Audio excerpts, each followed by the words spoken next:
This is the video review of the Legacy Ninja Megazord and Ninja Mega Falconzord. And this set is really nice, with two problems I'll get into later. But starting off, we're going to look at the individual Zord modes, and they are all fantastic. First up is the Red Ape Zord, and this thing just looks great. Like, the head sculpt on here is, focus, is super nice. It still looks creepy like the original one, but the sculpting is just nice on it. Has these little swords on the back. The original one had it too. I don't know if they had paint on them like the original ones had paint on them like this one does, but either way, this is some really nice paint. It's legacy quality paint. If they will focus, there we go. And so they look really nice. And they fit into his hands just fine. And they even combine into a double weapon here, although you want to put the fist around the joint there where they attach, because otherwise what's going to happen is one of them just going to fall off. But he does have this weapon here, and what's nice is that he has the arm pose ability to really make this useful, because his arms go around 360, then go in and out just a wee bit, and then go out here on this joint just a wee bit. He has a bicep swivel, an elbow that goes almost 180 degrees, and a wrist swivel, so really great articulation on the arms. They could have gone a little bit better, because like Transformers will take figures that are like half the size and give them a full suite of standard posability, whereas this guy has arms that mostly work. They need a better in and out joint to really work well. But then he also has his legs here can split where the original one couldn't, and I'm so happy that they did this. I think they could have worked in a forward and back hip joint there. But since they don't have that, I don't mind that he doesn't have a knee, because to make a knee work, you need to be able to move the leg forwards and back. So it really is a nice figure by itself. It could have been a little bit better, but it's way better than I was expecting, so I'm pretty happy.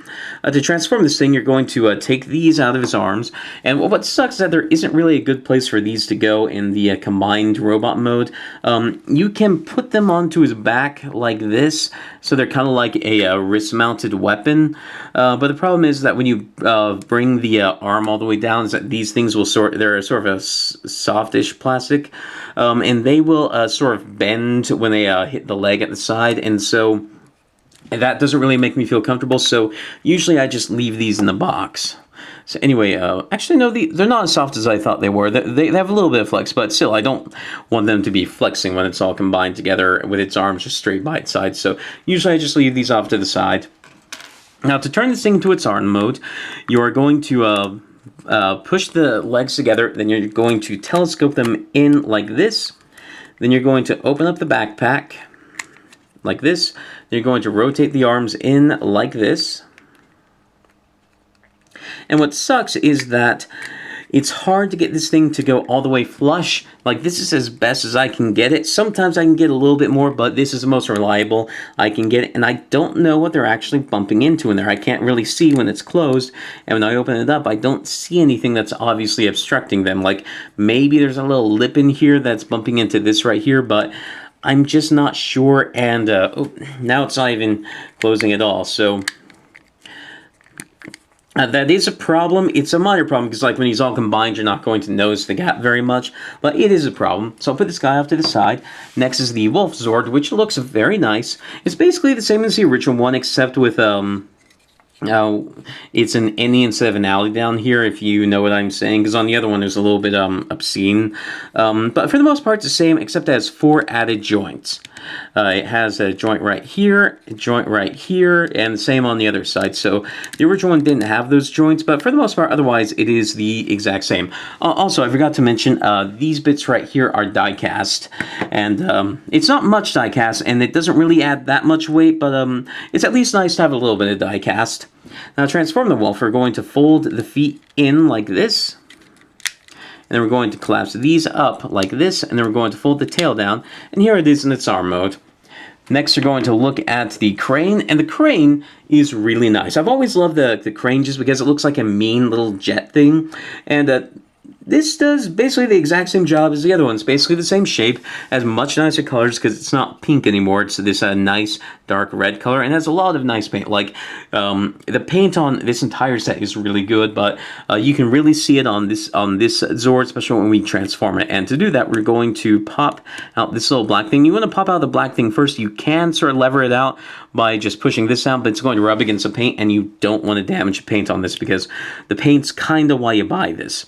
Then you'll fold the wings back, and here is the head, and the head just looks lovely. So we'll put the head off to the side. Next, we're going to look at the frog, and the frog I have always liked just because it's such a weird thing, but it's also just a big, chunky Zord too. And this one is no worse than the original one. In fact, it's even a little bit better because you can open the mouth. I don't think it's really successful, but it's neat that it's there. Just the gap right there looks really weird. And it also has ball-jointed front legs now, which is nice. And this bends like the original. And you can do what the original did too, where you can bring the legs out like this to put into a jumping frog pose. And it looks just as ridiculous on the original one, where it looks like it's transforming into legs, which it kind of is. And to continue the transformation, you'll just bring the feet down like this. Straighten the legs all the way. Bring them down, bring them down. Bring them together, and this is something new. This in and out joint is entirely new to the Legacy figure, and I'm so glad they did it. It doesn't end up being that useful, but it's nice that it's there, just to have a little bit more motion. Then you'll take the paws here, you'll bend it right at this joint here, and you'll take the paws and you'll just stuff them into the fronts of the pants. The ball joints are a little bit loose, and it's partially because of these bits here are die cast, but then you'll put them to the front of the pants, and it is transformed, and I have always loved this transformation where the paws just go into these little pockets. In this mode, you do actually have a little bit more posability here, because you do get this same motion that you had before, and you get some ankle tilts, which make this motion really work really well, and it's nice. Now to move on to the last bit, we have the bear. Now, the first part of the bear is you have these little silver parts attached to it, the little fist parts. And what I like about this one is that there's a little notch in there designed just to store the Ape Zord's fist, because on the original one, I could never find a comfortable way to store the fist. I didn't feel like stressing plastic, but now there is on this one, so I do like that quite a bit. And then you just pop this over the head. And I do have some worries that maybe this is scratching some of the paint there. I'm not entirely sure, because I'm not entirely sure what parts are connecting, because when you push it all together, you can't really see in there. But anyway, there's the one hand, and here is the other hand. I don't think the Wolf Zord really needed this, especially because, like, I don't have this piece on my original one, but I don't feel like I'm missing anything, because the wolf head itself works just fine as a hand, and I don't like the look of this hand, because, like, one hand, the ape's hand, if I can get this back on, the ape's hand is a closed fist. This one is a karate chop fist, and it just looks sort of mismatched. But anyway, continuing on to the bear. You have this little bit piece here, and I don't like the way it looks when it's under the jaw. I prefer the way it looks when it's in the jaw, and this is supposed to be part of the transformation. Like, it's supposed to have the bit under the jaw when it's in the bear mode, and then in the mouth when it's in the combined mode, so I just leave it like this because I think it looks a little bit better anyway. For posability, the legs move forward and back this much. You can move the paws like this, which mostly this is just so that he will stand flat when you have him in bear mode. And also his little toes here are die cast. Yeah, they're die cast. You can move these ones back like this, although it looks kind of funny when you do it, so I don't tend to do it. To transform this guy is really nifty. I've always liked this transformation. You're going to push these forward so that they don't bump into anything. Push them back so they'll kind of unclip from something in there, which will let them push in. And then you will clip them into place down here. And then you will slide this entire section in like this, compressing the entire body. And then you will take the rear legs and you'll fold them up like this. And I have always loved the way that the Bear Zord collapses like this. Like, the original one does it just the exact same way, and it's super neat. Now that we have all the pieces in their transformed modes, we're going to combine them all together. So there are tabs here, here, and here for clips here, here, and here.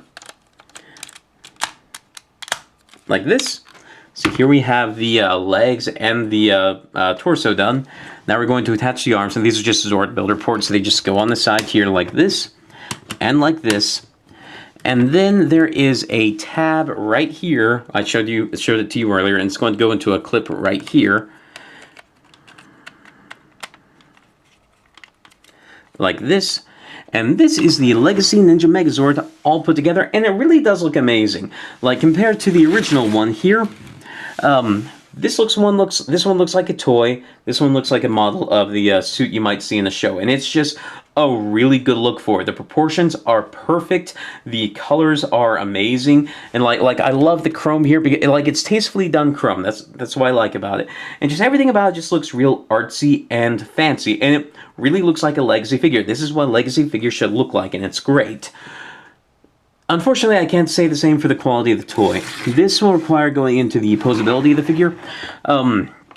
So to start off, he can move his arms around like this. And so far it seems okay, but that's because I'm specifically pushing forward and I'm bending the arm when I'm turning the arms. If you don't, what will happen is this. The joints here just are not strong enough, which really rankles me because this joint here is losing to a Zord builder port. The one time the Zord builder ports do their job is one time they could have gotten away with being as bad as they almost always are. So that just really gets me, because if these Zord builder ports were just a little bit worse, this problem might not be there at all. And so it just... And what makes it even worse is... you can't really disassemble this, so you can take a look inside and maybe put a little bit layer of plastic there so you can make it snap into place on the track in here that you can see here, because they used a screw hole cover right here. And I don't know if that's glued in place or what. And screw hole covers, if you try and take them out, you'll often damage a figure, which I don't want to ruin the finish of this thing because it is really nice. So the only real way that you can change this is if you unscrew the screw right there, which, why they put a screw hole cover and not here and not here, I don't know. Or right here, I don't know. But it's to unscrew this, and on the hinge right here, just put some future floor there, and hope that can tighten it up just enough. And I've already done that, and it does help quite a bit. It's still a problem, though. I might see if I can tighten up a little bit more, but it just really rankles me that it's like that. So anyway, those are the arms. They can move around 360. The ape kind of has an elbow because of the way the telescoping joints work here. Since they're not in tandem, you can push one in and pull one out, and you can get an elbow joint there. I don't think it really works that well, especially because it's asymmetrical. Like, you don't get this on the other one, so it's nice, I guess, but I don't tend to use it. And it is a little bit too easy to bend this for my taste, but it's not too big of a problem. It's something easy enough to ignore. The one thing that this, the two things that this set really adds to the Ninja Megazord design is, one, it can look up, which is great from when we attach the Falconzord, so we can do a proper "I'm flying" pose. And it also has this joint right here, which it can use well because it has the ankle tilts here, so you can get them into a wide-legged stance, which is really nice. And it still has the same joints that the original one had, where you can bend the knees or bend the legs forward and back. Actually, why? It doesn't like to do it when you have it the leg out, because this will start bumping into here. But you can move the legs back like this. It will release the little arms here. You can also move them forward just a little bit, but they'll bump into the arms. So the arms are the limiting factor, just like they were on the original one, but you can get some nice posability out of that. You can. It doesn't mean that you can do anything useful with it, which is sort of the problem with any of these joints. You also get a bending knee here, so the issue is just that you have the joints, but there's not much you can necessarily do with them. Like, you have this joint here, but if you can't balance him, and I haven't really tried yet because, well, let's try. Okay, you can do that. You can balance that with that. Oh, okay, you can do that. That's actually quite nice. So you can do some stuff with it, although I do feel like he's trying to crash forward like that, so it doesn't work as well as I might like. For the most part, you're probably just going to stand straight up and down, or with his legs split like this. Either way, the posability is quite nice for a Megazord, especially since they really didn't have to add anything new because it is a legacy figure. They just need to copy the original one with better proportions and better paint. And not better engineering, as we have seen, of course, because every single legacy release has some kind of weird problem that could have been fixed with one last pass of engineering. And I don't see why this is just a persistent problem, especially considering how much these things are supposed to cost. Anyway, now we get to the Falconzord bit. This thing, I hate the way it attaches because it uses these little thin little tabs right here. They're not spring-loaded, but they're springy. They use the flexibility of the plastic, and they slide up into these little grooves on the side of the Falconzord. And when it's just standing, it's fine, which means that this is an art piece. If you start shaking it around, it's just super wibbly-wobbly, and it will detach very easily. Like, I pulled it away a little bit, but I also sort of caught it. Like, it was somewhere in between falling and pulling. So it's a very loose connection, even though it didn't exactly fall unaided. And so I just cannot stand the way it attaches because it could have been really great, especially because the way the original one attached was basically perfect. Like, there's no reason that I can see why they didn't do it the way the original one did. The original one was, they have 4 nylon clips, which have held up for 20 years, which is fantastic. And then the Falconzord attaches here, and there's the Ninja Mega Falconzord. And where I think that the original one looks sort of dumpy without the wings. Like, the wings really balance out the proportions of the figure front to back. I don't think the Legacy Ninja Megazord needs the Falconzord to balance out. I think it just looks fine by itself. So, for the most part, I think I'm just not going to attach the Falconzord to the Legacy Ninja Megazord because while it looks nice, I don't think it's necessary, and the connection just kind of irks me, especially because the problem with the arms here that I showed you earlier causes this thing to fall off. And I did cheat a little bit there because it's not as loose as it once was, but it still just irks me that it is this way. They could have made this thing awesome, but just these two problems just rankle me so much, especially because this thing costs $180 altogether. Actually probably closer to $160, but then there's shipping and tax, so between $160 and $180 retail. So it just could have been so much better, and I don't get why it wasn't. With the and then also these bits are left behind, but I think the original one did that too. Anyway, I will see if I can tighten these up a little bit more, because if I can tighten these up, then the Ninja Megazord by itself is quite nice. It's just those shoulders need to be quite a bit better than they are. But if those are an easy enough fix, then that problem it's the kind of thing that you shouldn't have to fix, but is something that you have to fix. So it's not quite as much of a high dollar product as it could have been. But anyway, this has been a video review of the Ninja Mega Falconzord and the Ninja Megazord and the Ninja Mega Falconzord. I hope you've enjoyed it. A review Transformers, Power Rangers, Digimon, Tobots, lots of stuff like that. And if that sounds interesting, please subscribe, and thank you for watching.